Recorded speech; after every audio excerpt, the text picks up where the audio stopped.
They say the countryside heals you. They tell you to breathe in the clean air. Disconnect. Bullshit. The clean air out there just means there's nothing to filter the screams.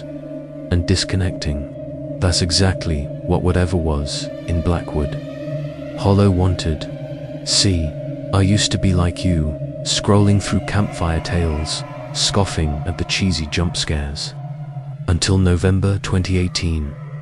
That's when I, Ethan Vance, traded my cramped city apartment for a slice of what I thought would be quiet solitude in rural Maine. A true horror story, they'd call it.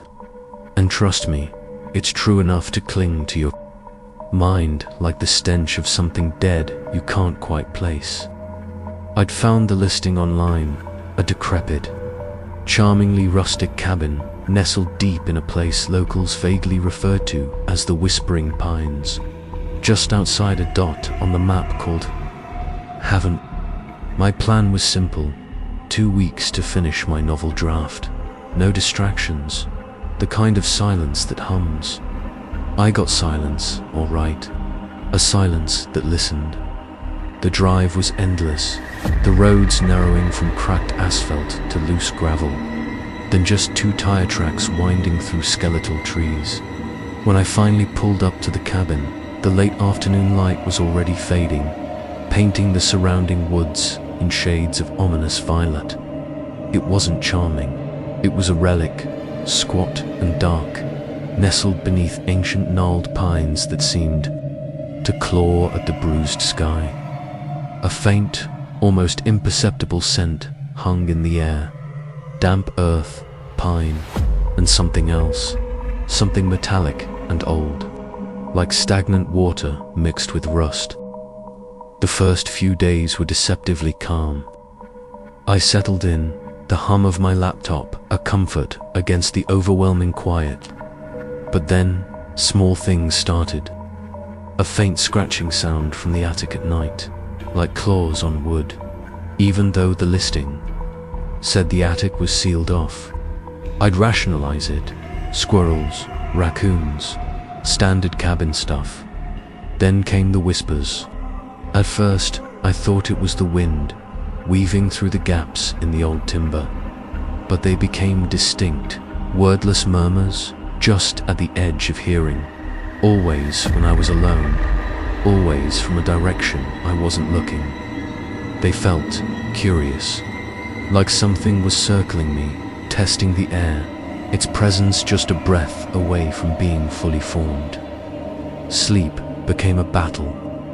Every creak of the old house was amplified. Every rustle of leaves outside sounded like footsteps shuffling through dry leaves. I started seeing things in my peripheral vision, fleeting, dark shapes that darted behind trees or flickered in. The corners of rooms, always gone when I turned my head. My imagination, exhausted by the solitude, I told myself, a trick of the light. But the unease was a cold knot in my stomach. The smell intensified. It wasn't just metallic anymore. It was pungent, cloying, like something had slowly rotted over decades. It seemed to emanate from the very walls of the cabin, seeping into my clothes, my hair clinging like a shroud. I scrubbed, I aired out, but it lingered, a constant, sickening companion. One night, the whispers consolidated. They weren't just murmurs. They were voices. Not words, not yet, but a guttural, wet symphony of sounds that seemed to come from directly beneath my bed. I jolted upright, heart hammering against my ribs, convinced someone was in the crawl space. I grabbed the old, rusty axe I'd found near the fireplace and shone my phone's flashlight under the bed. Then around the room, nothing, just the oppressive silence. Now sharper, heavier, as if the air itself was holding its breath. That's when the visual distortions truly began. The reflection in the grimy window pane would shimmer, showing not just my own pale, tired face, but a fleeting, gaunt visage behind me, its eyes black pits, its mouth a gaping tear. I'd spin around, my axe raised, only to find the empty room, the window reflecting only the dark woods. I stopped showering. Sometimes, when the water hit my face, I'd see tendrils of black hair, slick and matted, coiling around my feet in the drain, then vanishing, or the faint outline of a distorted, decaying face staring up from the water. Its skin bubbled and flaking. I'd gag, step out, my skin crawling, convinced something had touched me, stained me. The cabin walls started to breathe, not literally, not at first, but the old wood grain would seem to shift, warp, twist into grotesque faces, eyes that followed me, mouths that silently screamed. I'd rub my eyes, splash water on my face, but they'd persist, deepening, clearer each time. They started to whisper, too, the wood itself seeming to hum with the same wet, resonant sound I'd heard from under the bed. The cabin was alive, and it watched me. I was barely sleeping, surviving on instant coffee and fear. My novel was abandoned. My only goal was to make it through each night. The lines between what was real and what was born of my fear were blurring. Was the cabin truly haunted, or was I simply unraveling in the isolation, my mind feasting on its own terror? Then came the night of the rain. It hammered against the roof, a deafening drum, shaking the very foundations of the cabin. The wind howled, rattling the single-pane windows like skeletal fingers clawing for entry. I huddled under a blanket, clutching the axe, when the scratching returned, louder, more insistent. Not from the attic, but from inside the walls of my bedroom. It wasn't just scratching. It was rhythmic, purposeful, accompanied by a wet, squelching sound. And then I heard it, a low, tearing sound, followed by a sickening crunch, like bone against brittle wood, as if something was moving, breaking itself, contorting, trying to get out of the walls. My eyes snapped to the wall opposite my bed. The old wallpaper, yellowed and peeling, began to bulge. Slowly at first, then more rapidly, a grotesque protrusion, forming. It looked like a shoulder, then an elbow, struggling against the thin barrier. The smell of decay intensified, making me gag, a hot bile rising in my throat. I could hear snorting, wet gasps. I stared, paralyzed, as the shape pushed, further, stretching the paper thin, revealing a slick, dark surface beneath. A single, dark eye, impossibly large and filled with ancient malice, blinked open through a fresh tear in the paper, fixing me with an unwavering gaze. It locked onto me. I couldn't scream. I couldn't move. It wasn't a hallucination. It was real. Its eye widened, and I heard a low, throaty chuckle, echoing not from the wall, but from inside my own head, chilling me to the core. Welcome home, it seemed to rasp, though no sound escaped its form, only the oppressive weight of its presence. I don't remember grabbing my keys. I don't remember stumbling out the door. The cold night air a shocking slap. The image of that bulging wall, that single, malevolent eye, was burned into my retinas. I started the car with shaking hands, threw it into reverse, and sped down the gravel track. The cabin shrinking in my rearview mirror, the silence no longer. Oppressive, but terrifyingly empty, as if the thing had just let me go, or perhaps it had already gotten what it wanted. I'm back in the city now, but Blackwood Hollow is still with me. The smell of pine and decay, the fleeting shadows, the whispers that sometimes creep into the quietest corners of my apartment. I tell this story not because I want to relive it, but because I have to. So, if you found yourself chillingly captivated, if you believe there's more out there than we can explain, please hit that like button. Share your own unexplainable encounters in the comments below. And if stories like this make your blood run cold, subscribe for more. It helps me to know I'm not just screaming into the void. The police found the cabin exactly as I'd left it. Nothing disturbed, no bulges in the wall, no strange smells, just an old, dusty place. They called it stress, exhaustion, a vivid imagination. They said the isolation got to me. Maybe there, right, maybe it was just me. But sometimes, late at night, when the city outside my window is finally quiet, I swear I can still hear the faint scratching within my own walls. And sometimes, when I look into my reflection, I see a brief, telltale shimmer and the faint, familiar outline of a gaunt, dark face just behind my own. It watches me, and I wonder if it ever truly let me go, or if a piece of blackwood hollow came home with me, a dark seed planted deep within my own mind. And what if it's finally ready to bloom?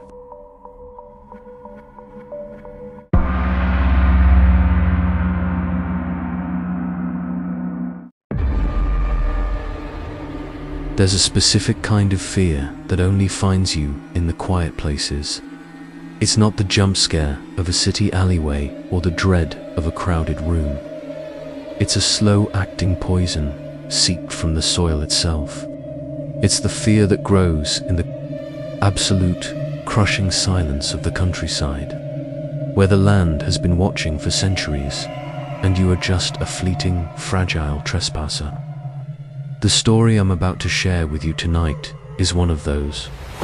It was emailed to me by a man named Mark, and he swears every word of it is true. He says the silence out there isn't empty. It's listening. Before we descend into the cornfields of rural Ohio with Mark, if you appreciate stories that dig under your skin and stay there, do me a favor, hit that subscribe button and turn on notifications. It tells the algorithm that you enjoy the dark, and it helps me bring these unsettling tales out of the shadows. And when this is over, I want you to leave a comment telling me what you think was really out there in that field. Believe me, you'll have an opinion, all right. Dim the lights. Let's begin. My name is Mark Jennings. In the fall of 2019, I was 34 years old and thought I was making the smartest decision of my life. I was a graphic designer from bustling Philadelphia, burnt out from the concrete, the noise, the endless stream of people. I craved space. I craved quiet. I found a small two-story farmhouse for rent on a ridiculous amount of land deep in the Ohio countryside. The nearest neighbor was over a mile away, and my property was bordered on three sides by a cornfield that seemed to stretch into infinity. It was perfect. The first week was bliss. The silence was a bomb. I'd sit on the porch with my morning coffee and just listen to the nothing. The only sound was the dry, papery rustle of the cornstalks in the wind, a sound like 1,000 hushed whispers. By day, it was serene. By night, it was different. The silence at night wasn't peaceful. It was heavy. It felt expectant. It was the kind of quiet that makes the tiny sounds of the house, the groan of settling wood, the hum of the refrigerator feel like intrusions. I'd lay in bed, staring at the ceiling, and feel the sheer, oppressive weight of the empty landscape around me. The cornfield, especially. During the day it was just a crop, but at night, with the moon casting long skeletal shadows, it felt like a wall, a labyrinth, a living thing that was patiently waiting. The first time I saw it, I dismissed it as a trick of the light. I was at my kitchen sink, washing dishes, gazing out the window over the field. A flicker of movement, deep within the rows of corn. Just a quick, vertical shape that darted between two stalks and was gone. A deer, I told myself, a coyote. My city eyes weren't used to the wildlife. A few nights later, it happened again. This time, I was on the porch. The air was still, not a single leaf stirring. But about 50 yards into the field, one stalk of corn shook violently, as if a hand had reached out and grabbed it. Then another, a few feet over, and another. Something was moving through the corn, but it wasn't walking. It was moving in a disjointed staccato rhythm. A lurch, a pause, a lurch. I felt a primal fear grip me, cold and sharp. I went inside, locked the doors, and told myself I was being ridiculous. It was the wind, it had to be. But my mind, the designer's mind that lives for patterns and shapes, couldn't let it go. I started to see it even when I wasn't looking. I'd be working on my computer, and in my peripheral vision, I'd see a dark shape standing by the window, a shape that would vanish the moment I turned my head. It was tall, impossibly thin, with limbs that seemed too long for its body. A sketch began to form in my mind, an unwilling blueprint of terror. I saw a figure made of shadow and sharp angles, like a scarecrow crudely assembled from broken branches. But it moved with a horrifying, unnatural fluidity. The worst part was the hallucination. What I prayed was a hallucination. I started to see a face, not on the figure in the field, but in my own home. I'd catch a glimpse of it in a dark reflection on the TV screen or in the polished surface of the toaster. It was a long, pale, featureless oval.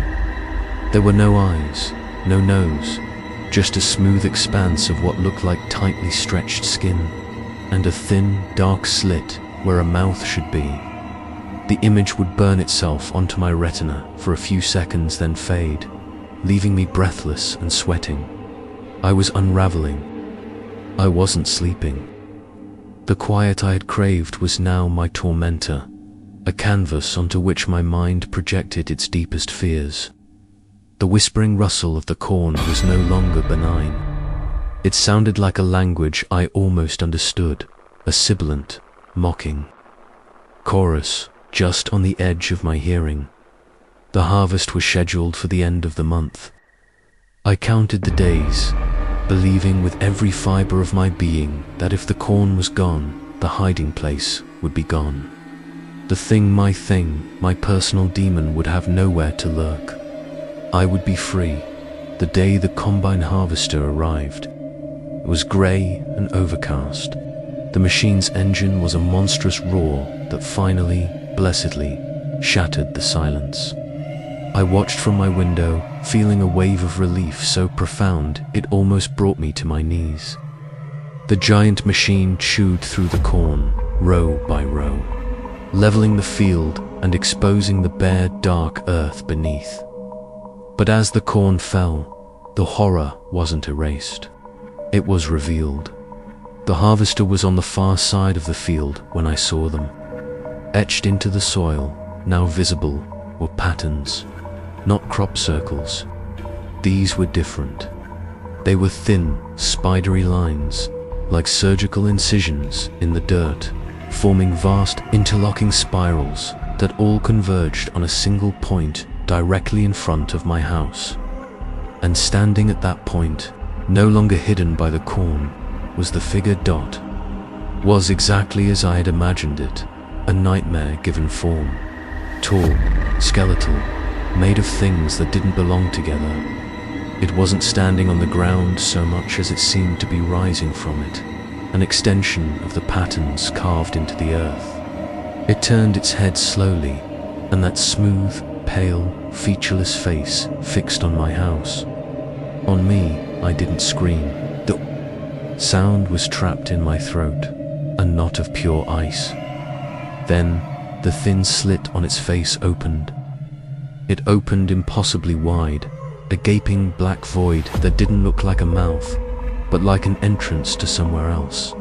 And from that void, a sound finally came. It wasn't the whisper of the corn.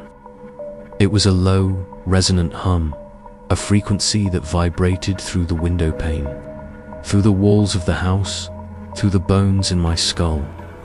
It was the sound of the silence I had been hearing all along, finally given a voice. I fell to my knees, pressing my hands over my ears, but the sound was inside me. In my mind's eye, I saw the spidery patterns from the field crawling across my floorboards, climbing my walls, etching themselves onto my skin. I saw that featureless face pressed against my window, its non-existent eyes staring into my soul. I had come seeking quiet, and I had found its source. I don't remember packing. I just remember driving, my headlights cutting through the darkness. The roar of my own engine, a desperate prayer against the hum that still echoed in my head. I never looked back. That's where Mark's email ends. He fled that night and never returned, breaking his lease and abandoning most of his belongings. He now lives in a high-rise apartment in downtown Los Angeles, surrounded by noise 24/7.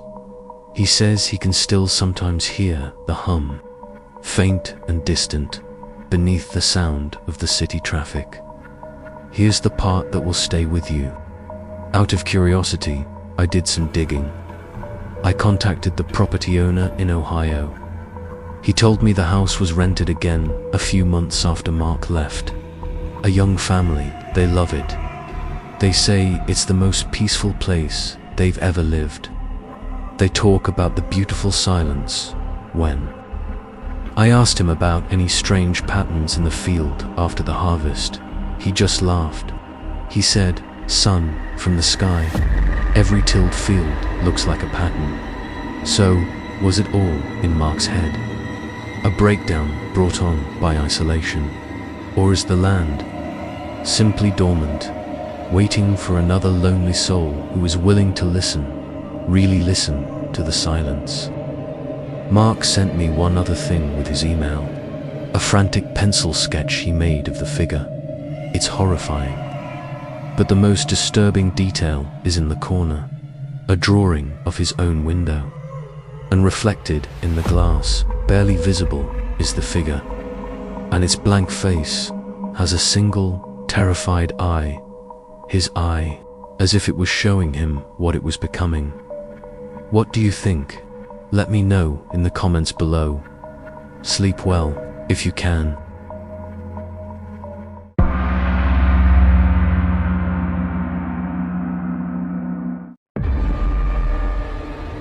Alright, gather close. Before I dive into this, let me be clear. This isn't some campfire ghost story designed to give you cheap thrills. This is different. This is about a true scar burned deep into my mind that still makes my skin crawl when the lights go out. I'm talking about something that happened to me. Alex Miller, a man who once scoffed at things that go bump in the night. Now I know better. Some places aren't just empty, folks. They're waiting, and they hunger. So, if you're ready to hear about a rural horror that transcends the usual jump scares and truly burrows into your psyche, then stick around.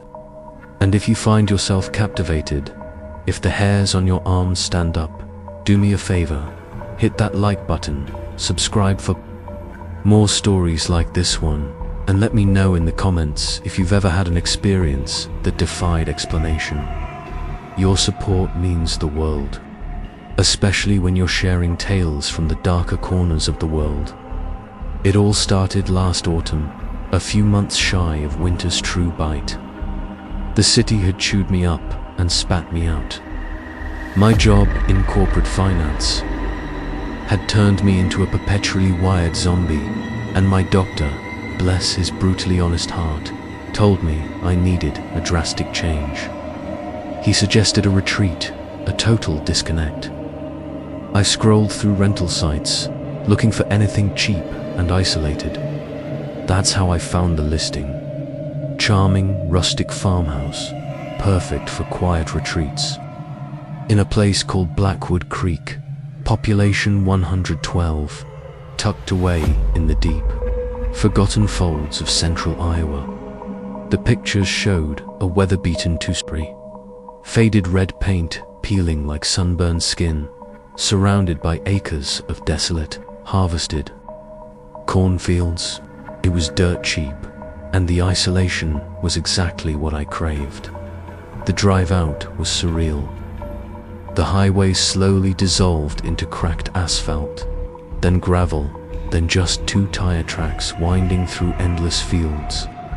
The sky was an unbroken, bruised grey, and the wind, even with the windows up, seemed to hum a mournful tune. When I finally pulled up to the farmhouse, its silhouette against the flat horizon looked less charming and more like a decaying sentinel. The air instantly felt colder, heavier, a faint, almost imperceptible smell of damp earth and something else. Something cloying and ancient clung to the air. Inside, the house was a time capsule. Dust motes danced in the weak sunlight filtering through grimy windows. The furniture was old and heavy, draped in yellowed sheets, like sleeping giants. I unfolded the sheets, revealing cracked leather armchairs and a heavy oak table. The silence was deafening, a thick blanket that pressed in on my ears.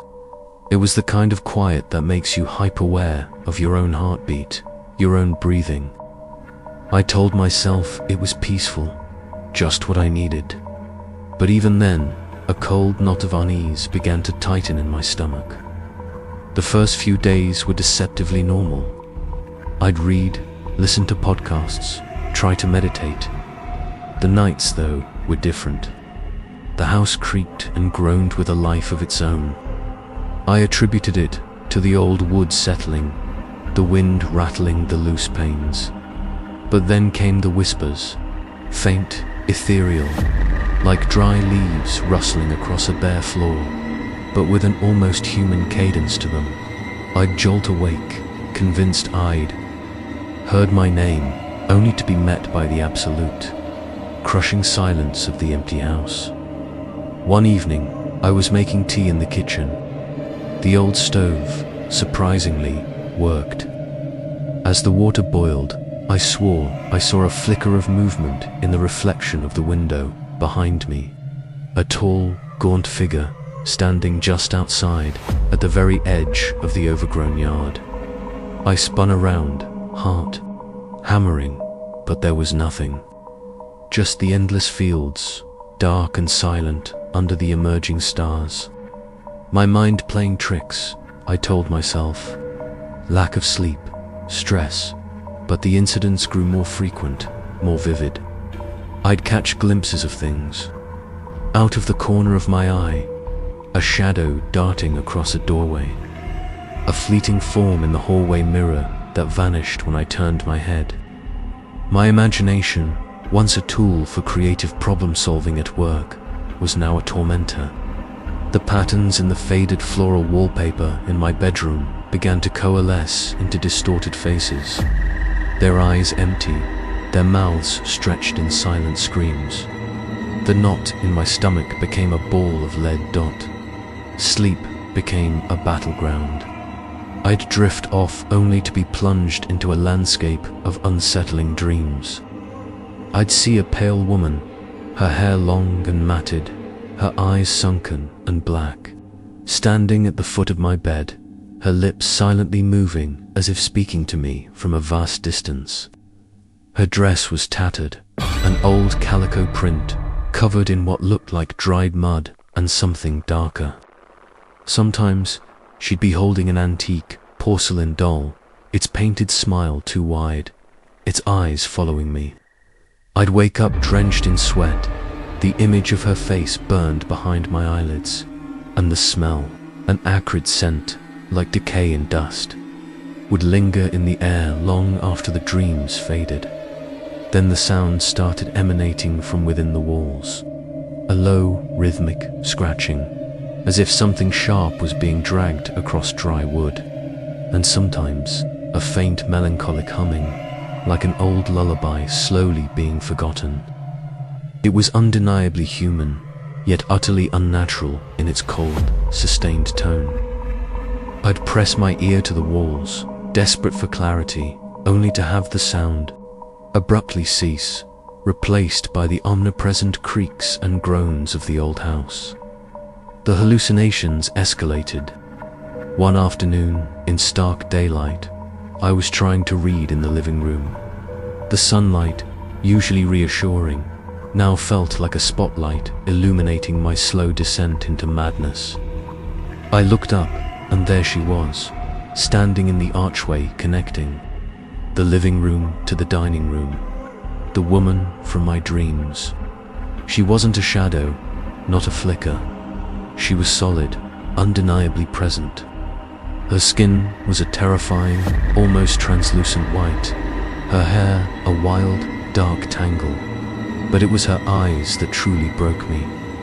They were vast, empty wells of suffering, and in their depths I saw not just sorrow, but a profound, ancient hunger. A coldness, far deeper than any draught, radiated from her. The air in the room grew heavy, oppressive. I couldn't breathe.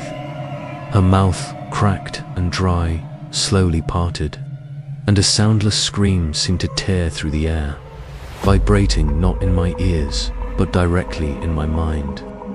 It was a scream of agony, of betrayal, of a pain so intense, it warped the very fabric of the room. The old armchair I sat in felt like it was dissolving beneath me. The walls around me seemed to pulse, the wallpaper faces twisting in unison with her silent terror. Then she raised a hand. Her fingers were long, unnaturally thin, tipped with dark, broken nails. She pointed, not at me, but at the empty space beside me, and as I followed her gaze, I saw it. A faint, shimmering outline of a child, translucent and weeping, its tiny hand outstretched towards the woman. The scene was playing out before me, a ghostly echo of a forgotten tragedy. It was a tableau of absolute despair, a guttural sob caught in my throat. This wasn't a hallucination born of stress. This was a window into something real, something horrifying that had happened in this very house. The spectral child's whimpers started to filter into my hearing, faint at first, then growing louder, piercingly pathetic. The woman's eyes fixed on me again, and in their depths, a new emotion bloomed, recognition and something possessive. And then she took a step towards me. That was it, my breaking point. The chill intensified, pressing in, stealing the air from my lungs. The smell of decay was overpowering now, mixed with something metallic. I scrambled out of the chair, tripping over myself in a rush of pure, unadulterated terror. I didn't grab my bag, didn't even slam the door shut behind me. I just ran. Fumbled for my car keys, jammed them into the ignition, and peeled away from that damned farmhouse, gravel spitting from my tires. I drove until the sun was setting, until the memory of her face, those eyes, started to recede just enough for me to see the road clearly. I never looked back, not once. I came back to the city, bought a new phone, changed my number, even briefly, considered changing my name. I told friends I'd had a bad bout of food poisoning, cut my trip short. Nobody knew the real reason for the haunted look in my eyes, the tremors that still sometimes seize my hands in the dead of night. I researched Blackwood Creek online. There was an old, barely reported story from the 1930s about a family vanishing from a remote farmhouse, leaving behind only strange rumors and a chilling local legend about a weeping mother. No bodies were ever found. Sometimes, when I'm alone in my apartment, I still hear the faint, melancholic hum. Sometimes, I catch a flicker of movement in my periphery, or a fleeting reflection in a dark window of a gaunt, pale woman with eyes like black holes. And I wonder, did I truly escape Blackwood Creek? Or did something cling to me, a souvenir from a place that doesn't let its stories or its victims rest?